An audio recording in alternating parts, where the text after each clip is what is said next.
Assalamualaikum warahmatullahi wabarakatuh. Pada pertemuan kita kali ini, kami akan membahas transaksi akuntansi menggunakan jurnal khusus. Pada perusahaan yang memiliki transaksi yang banyak dan sejenis, mungkin saja penggunaan jurnal umum kurang efektif, sehingga diperlukan jurnal khusus dan buku besar pembantu untuk membantu pencatatan operasional perusahaan. Pada materi kita kali ini akan dibahas mengenai bagaimana pencatatan menggunakan jurnal khusus.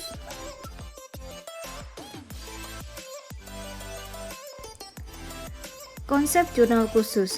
Jurnal khusus adalah salah satu jenis jurnal yang digunakan oleh perusahaan, khususnya perusahaan dagang, untuk mencatat setiap transaksi yang sejenis dan terjadi berulang.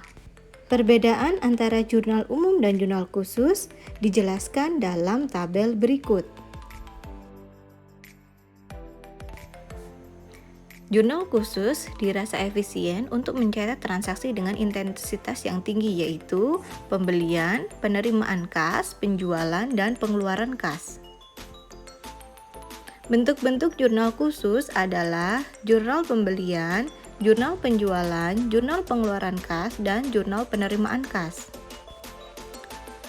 Jurnal pembelian adalah jurnal yang khusus untuk digunakan mencatat pembelian secara kredit.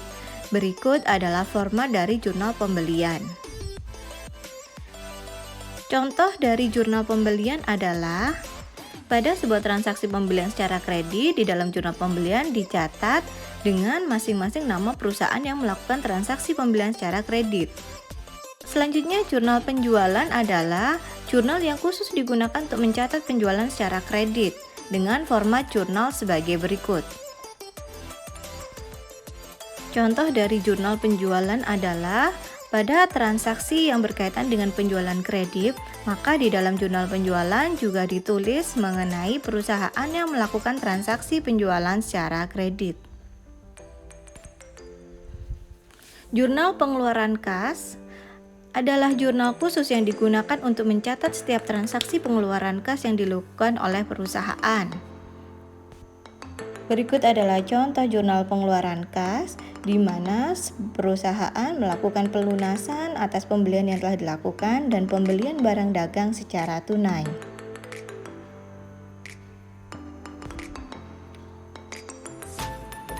Jurnal penerimaan kas adalah jurnal yang khusus digunakan untuk mencatat setiap transaksi penerimaan kas yang diterima oleh perusahaan.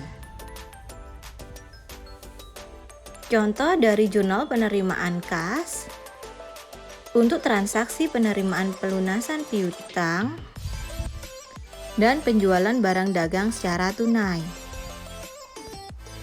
Pembahasan selanjutnya berkaitan dengan buku besar pembantu.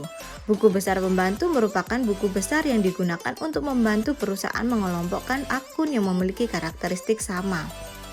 Buku besar pembantu dibagi menjadi dua, yaitu buku besar pembantu utang. Buku besar ini digunakan untuk merinci utang perusahaan sesuai dengan nama kreditor. Berikut adalah format dari buku besar pembantu utang. Buku besar ini dibuat untuk masing-masing nama dari kreditor.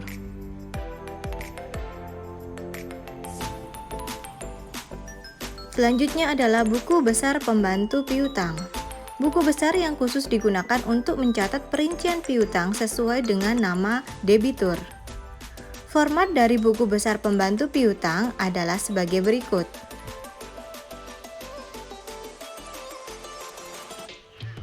Setelah semua transaksi di jurnal, maka dilakukan posting ke buku besar.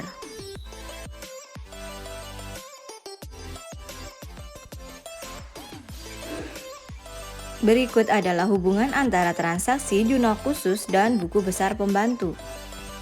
Sebagai contoh adalah transaksi penjualan yang diperoleh secara kredit akan dicatat di jurnal penjualan dan akan diposting ke buku besar pembantu piutang. Ilustrasi posting jurnal pembelian ke buku besar pembantu utang dan buku besar pembantu utama adalah sebagai berikut. Selanjutnya, ilustrasi berikut adalah posting jurnal pengeluaran kas ke buku besar pembantu utang dan buku besar utama. Salah satu manfaat dari adanya buku besar pembantu adalah sebagai pengendali. Dari sini kita bisa mengetahui apakah saldo akun utang pada buku besar pembantu dengan akun pengendali utang sama. Demikian adalah video pembelajaran terkait dengan materi jurnal khusus.